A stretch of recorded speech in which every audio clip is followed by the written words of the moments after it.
মুন্সিগঞ্জের সিরাজদি খানের নিখোঁজের ৩ দিন পর শিশু শ্রেণীতে পড়ুয়া ফাতেমার মরদেহ উদ্ধার করেছে পুলিশ।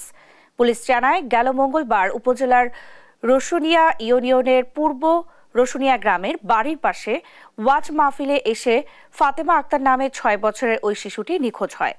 এ সময় তাকে আইসক্রিম খাওয়ানোর প্রলোভন দেখিয়ে ধর্ষণের চেষ্টা করে আইসক্রিম বিক্রেতা সাব্বির পরে ব্যর্থ হয়ে শ্বাসরোধে হত্যা করে মরদেহ ফেলে দেয় পুকুরে। ঘটনার পর বুধবার ফাতেমার মা বিলকিস বেগম সিরাজদি খান থানায় মামলা করেন।